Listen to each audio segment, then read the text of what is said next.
Youth ہمارے students موجود ہیں سپیریئر یونیورسٹی سے انہوں نے ہمیں جوائن کیا, انہیں شامل کریں گے کیونکہ یقیناً ان کے پاس بہت سارے سوالات ہیں. عدیل عزیز خان ہیں, آپ بہت شکریہ, سپیریئر یونیورسٹی سے جوائن کیا, میس کمیونیکیشن پڑھ رہے ہیں آپ, کیا سوال ہے آپ کے پاس؟ میں سر آپ سے یہ سوال کرنا چاہوں گا, جیسے کہ سر امریکہ کو پتہ چل گیا کہ اسامہ بن لادن ایبٹ آباد پاکستان میں ہے, تو سر پاکستانی اداروں اور حکومت کو کیوں نہیں اس بات کا علم تھا کہ پاکستان میں اسامہ بن لادن موجود ہے؟ اب یہ کس نے کہا کہ ان کو علم نہیں تھا؟ دیکھو یہ تو وہ ورژن ہے جو ہم نے دیا ہوا ہے. کچھ چیزیں ایسی ہوتی ہیں کہ تاریخ کے پردے میں چھپی رہتی ہیں, کبھی ظاہر نہیں ہوتی, لیکن اب بہت سی چیزیں آ رہی ہیں جس سے پتہ چلتا ہے کہ پاکستان نے ہی بہت سی باتیں پرووائڈ کی. مثلا جس سم سے انہوں نے اس کو فالو کیا وہ پاکستان نہیں بتائی کہ یہ سم ہے, یہ نمبر ہے, اس میں کبھی کبھی فون ہوتا ہے, ورنہ یہ چپ کر جاتے ہیں, پتہ کرو یہ کس کی سم ہے. اب جو ہماری ایک انفارمیشن شیئرنگ تھی اس کا تھا کہ انہیں ہمیں بتانا چاہیے تھا. پھر بات یہ ہے کہ اگر وہ پاکستان میں تھا, میرا تو یہ پہلے دن سے تھیوری ہے, اگر پاکستان میں تھا تو پاکستان کے اداروں کو یا اداروں کے کسی سیکشن کو ضرور علم تھا, اور اگر ان کو علم تھا تو امریکیوں کو بھی علم تھا. یعنی یہ نہیں ہو سکتا کہ آئی ایس آئی کو علم ہو, سی آئی اے کو علم نہ ہو. وہ ان کی بیگم چل کے وہاں سے آئی ایران سے, وہ سمگلر ہی لے کے پہنچاتے ہیں اور وہی بیچ میں کام کرتے ہیں, ان کو پتہ نہ چلے یہ کیسے ہو سکتا ہے. اور یہ کیسے ہو سکتا ہے کہ اصل میں یہ جو کہانی ہے یہ امریکہ نے جس طرح اس کو کنکارڈ کیا ہے, پاکستان کے پاس کوئی چارہ نہیں تھا کہ اسے ہٹ کر کوئی بات کرے. مثال کے طور پر ہو سکتا ہے, میں یہ بھی ایک ازیوم کرتا ہوں کہ امریکہ کی مرضی کے ساتھ پاکستان نے اس کو رکھا ہوا ہوگا کہ ہم صحیح وقت پر اس کو ایکسپوز کریں گے یا ظاہر کریں گے یا کوئی بات کریں گے. وہ امریکہ نے وہ حلف توڑ دیا اور اچانک کارروائی کر دی, کیونکہ سی آئی اے والے جو تھے اس وقت ناراض تھے پاکستان, آئی ایس آئی یا پاکستان سے. پاشا اور پینٹا کی جو تھی ایک طرح کی توتکار بھی ہوئی تھی, اور 3 دن کا دورہ مختصر کر کے وہ 1 دن میں واپس بھی آ گئے تھے. تو ہو سکتا ہے کہ انہوں نے اس میں ریئیکشن میں, ہو سکتا ہے کہ اوباما نے کچھ گین کرنے کے لیے کام کیا ہو, لیکن ٹوٹل اگر یہ کہا جائے کہ شاید ان کو بھی نہیں پتا تھا, ان کو نہیں پتا تھا, ہمارا آفیشیل ورژن تو یہی ہے, لیکن اس کو بھی ہم چینج کرتے دکھائی دیتے ہیں. اب وہی احمد مختار صاحب کے بیانات کہ ہمیں دونوں حکومت اور فوج کو پتا تھا, ہم نے ہماری مدد سے انہوں نے پکڑا ہے, یہ ساری باتیں پہلے دن تو صدر کا جو بیان تھا اوباما کا وہ بھی بتاتا تھا کہ پاکستان کا شکریہ ادا کیا ہے. پہلے دن تو ہمارے زرداری صاحب نے بھی لڈی ڈالی تھی اور وزیر اعظم نے بھی تالیاں بجائی تھی, لیکن بعد میں پتہ چلا کہ وہ پینٹا نے کہہ دیا کہ ہم نے تو پاکستان کو بتایا نہیں تھا. اب یہ ساری کہانی کیا ہے, اصل صورتحال کیا ہے, یہ ایسی اسٹیٹ کی سیکرٹ باتیں ہوا کرتی ہیں جو عام طور پر کئی بار چھپا دی جاتی ہیں اور سامنے نہیں آیا کرتی. جی سحر, آپ بھی میس کمیونیکیشن پڑھ رہی ہیں, کیا سوال ہے آپ کے پاس؟ سر میرا سوال یہ ہے کہ جو آج کل ہماری یوتھ ہے یہ ہماری ہسٹری سے کافی دور ہے, تو اس کے لیے بھی ہمیں کچھ کرنا چاہیے, کیونکہ اب ہمیں بیسکس چیزیں نہیں پتہ. کہتے ہیں کہ کسی قوم کو ختم کرنا ہے تو اس کا کلچر ختم کر دو, وہ قوم ختم ہو جائے گی, تو ہمیں اس کے لیے کچھ کرنا چاہیے. تو آپ کا کیا ہے اس کے بارے میں؟ ٹھیک بات ہے جی, بلکہ ہماری تاریخ کو مسخ کیا جا رہا ہے, اور مجھے افسوس سے کہنا پڑتا ہے کہ وہ لوگ جن کے بڑے بڑے نام ہیں اور ان کا یہ فیلڈ نہیں ہے, یعنی تاریخ کا ان کا مطالعہ جو ہے وہ کوئی ایسا ہے نہیں, وہ چینلز پہ آ کے فروئی مسائل چھیڑتے ہیں. مثلا مسئلہ یہ چھیڑ دینا کہ قرارداد تو 23 مارچ کو پیش ہوئی تھی 1940 میں, پاس 24 کو ہوئی تھی, اس لیے اس کو آپ 23 کو کیوں منا رہے ہیں؟ بھائی ان کو نہیں پتا تھا کہ بھئی 23 کو پیش ہوئی تھی, 24 کو پاس ہوئی ہے, تو پاس ہونے کے دن کی بجائے جس دن پیش ہوئی ہے اسی دن کو اہم سمجھتے ہیں, اس دن منا رہے ہیں. تو اچھا, اس سے وہ ثابت کرتے ہیں کہ پاکستان کی تاریخ ہی غلط ہے. عجیب و غریب بات ہے. مثال کے طور پر پاکستان بنا تھا 14 اور 15 کی رات کو, ٹھیک ہے, 14 اور 15 کی رات کو بنا تھا, اور پاکستان کے 1 سال کے جو کاغذات ہیں, مختلف ڈاکومنٹس ہیں اور چیزیں ہیں, اس میں پاکستان کا یوم آزادی جو ہے 15 اگست ہی بتایا گیا ہے, لکھا بھی گیا ہے, اور ٹکٹ ڈاک کے چھپے تھے 15 اگست کے, آج بھی موجود ہیں, آئے ہیں. پاکستان نے اس وقت ڈیسائیڈ کیا کہ ہم 14 بھی کر سکتے ہیں, 15 بھی کر سکتے ہیں. انڈیا نے 15 پریفر کیا, کر لیا, تو ان سے الگ کرنے کے لیے پاکستان نے 14 تاریخ کو کہا کہ ہمارے لیے یہ یوم آزادی ہے. جس رات کو ہم آزاد ہوئے تھے اس کی صبح تو دوسری تھی, اس کو ہم نے بنا لیا.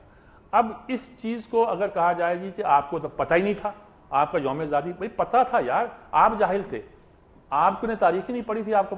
تو اتنی چھوٹی چھوٹی باتوں سے کچھ لوگ پاکستان کی تاریخ کے بارے میں مشکوک کر رہے ہیں نئی نسل کو. مزید ٹی وی پر آ کر, چینل پہ آ کر بات کرتے ہیں. تو آپ کی بات درست ہے کہ پہلے ہی بچا رہا ہوں, ہمارے نئے لوگوں کو نہیں پتا تاریخ کیا ہے. ادھر سے وہ لوگ جن کو خود تاریخ کا علم نہیں آتی, وہ آ کے ایسی بونگیاں مارتے ہیں, میں کہوں گا کہ جس کی انتہا نہیں ہے. جی حسنین پرویز ہمارے ساتھ ہیں, کیا سوال ہے آپ کے پاس؟ سر میرا کویشچن آپ سے یہ ہے کہ آج کل P M L N Shehbaz Sharif صاحب جو ہیں وہ یوتھ کو بہت زیادہ موٹیویٹ کر رہے ہیں, اسپیشلی پنجاب کی, لیپ ٹاپس دے کے. مگر کیا یہ جو 4 ارب روپے کا جو بجٹ انہوں نے ان لیپ ٹاپس پہ لگایا ہے، کیا یہ پنجاب کے بیسک نیسیسٹیز جو ہیں، بیسک ریکوائرمنٹس جو ہیں، ان کو پورا کرنے کے لیے نہیں لگ سکتا تھا؟ کیا یہ فیصل آباد کی جو ہماری انڈسٹری ہے جو اس ٹائم پہ تباہی کا شکار ہو رہی ہے، کیا یہ اس طرف نہیں لگ سکتا تھا؟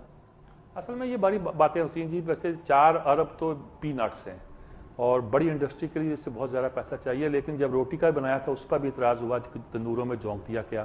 لیکن شاید اس زمانے میں اتنا ہوا تھا کہ لاہور میں اور پنجاب میں جو تھے روٹی کی قیمت اور آٹے کی قیمت کنٹرول میں رہی تھی. یہ لوگوں کو اس بات کا احساس نہیں ہے کہ روٹی جب جائے 2 روپے کی بکتی تھی، میں نے خود خریدی 2 روپے کی روٹی. وہاں اس وقت روٹی عام طور پہ 4 روپے کی 3 روپے کی مارکیٹ میں اویلیبل تھی، اور جبکہ کراچی کے جیسے علاقوں میں 4 اور 5 روپے یعنی مہنگی روٹی دستیاب ہوتی تھی. امپیکٹ تو پڑتا ہے.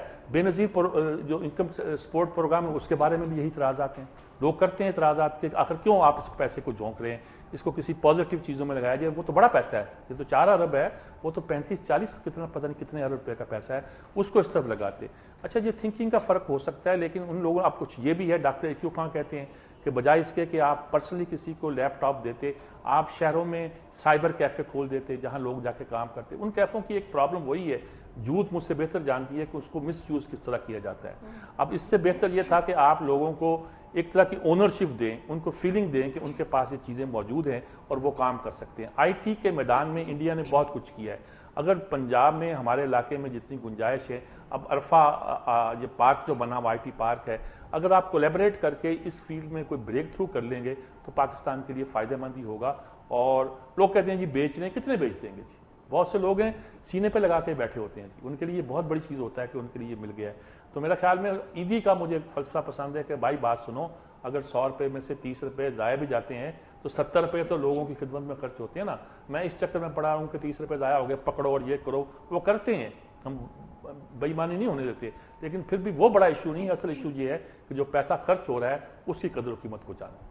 جی بہت شکریہ پارٹیسپیٹ کیا. اور ناظرین آپ بھی اس میں شامل ہو سکتے ہیں، ای میل کر سکتے ہیں. فیڈ بیک بھی ضروری ہے اس پروگرام کے لیے. ابھی اور بہت سارے ایسے واقعات ہیں جن پر آپ کا پوائنٹ آف ویو جاننا ہے. میر صاحب، صدر سرکوزی الیکشن ہار گئے، آپ کیا سمجھتے ہیں کہ عالمی سیاست پر اس کے کیا اثرات مرتب ہوں گے؟ ہاں جی، وہ جیتنے والے کا نام آج کل الآندے یا الاند آ رہا ہے، لکھا جاتا ہے اسے ہالینڈے.